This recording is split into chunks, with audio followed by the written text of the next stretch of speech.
Hello again. I hope you enjoyed Chordata Bytes, 24 tracks no less, and some great commentary by Dan. But before you listen to the only song on this record, I wanted to give a disclaimer. I have been working on some songs in the background, but I have evidently not released anything substantial recently. Because basically I've found it very hard to get into the flow and finish some of the many ideas I've had due to the way my life is set up now.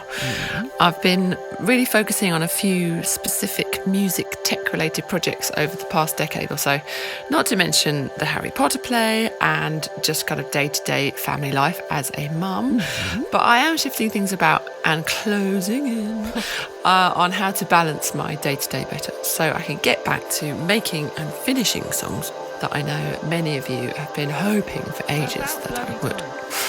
So I do have plans. I've got some really nice songs half finished, which a few of you who follow me on my app will know and have heard some of them already. Anyway, that's why this song is nice, because I was working on this commission for Audible and these sounds that you can hear now were playing in the background. And I made this piece of music out of the sounds that Dan had sent me in the folder that was called Natural History. The kakapo rhythm and melody inspired me to conjure up this big floppy beat. And before I knew it, I was singing along a melody, kind of flew out of my brain. You know, rather than try and put a lid on it and get on with what I was supposed to be doing, you have a song for the first time in a really long time. And rather than fight it, because maybe it's not something I would have ordinarily written, I just let it come out. And I sung the first thing that came to mind, not very well. Hold up. You may be done with me, but I'm not all done with you. It sounded horrendous because I was so tired. It was about 3 a.m, but there was something about it. And so I just stuck a bunch of auto-tune on it and I sent it over to the team to see what they thought, because I really liked it. Alexis said, "Oh, quite like the auto-tune effect on that. Are you going to keep that for the real thing?" And I thought, let's not dismiss. Maybe I will. It's one shot at this, all under your head. There I was, making the music for the Climate of Change podcast about the environment and technology, and very much on my mind the state of our planet, and for some a kind of hopeless despondence that we're all doomed and we're too late and we can't do anything about it anyway, so we might as well just not bother. Consciousness will rise up higher. Oh, this was the original chorus, which I think you'll agree is quite cheesy, so I got rid of that. And I was also chatting with a friend who was having difficulty with life in general and not wanting to really be in the land of the living. And I just felt these two worlds collide. So perhaps the lyrics are sung by the earth or by a friend.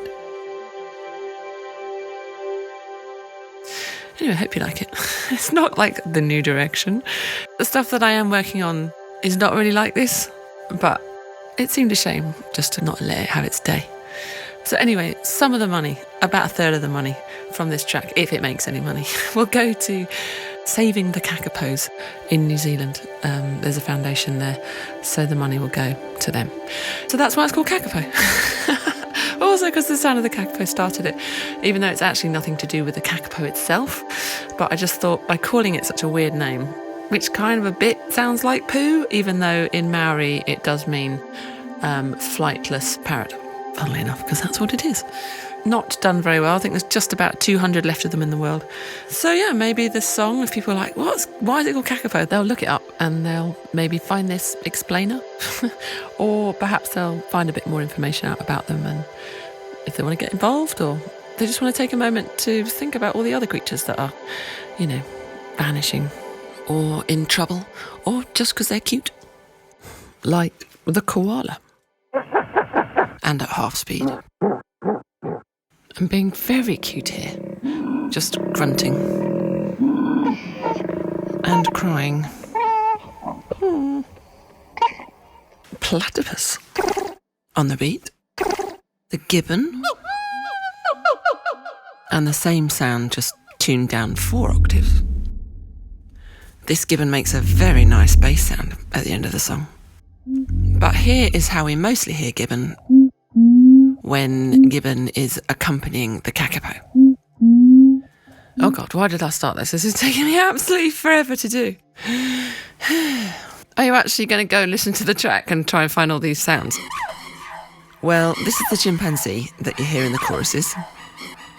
And then two of my favourite animals, the panda, which I have always loved since a child. And the other teddy that I had was a seal. And that's a Weddell seal. And together they feature a lot in this song. And listen to it here. This is the most amazing sound. I absolutely love it. In fact, I loved it so much, I gave the Weddell seal a few solo spots. In fact, I can't resist. I'm just going to have to sing along.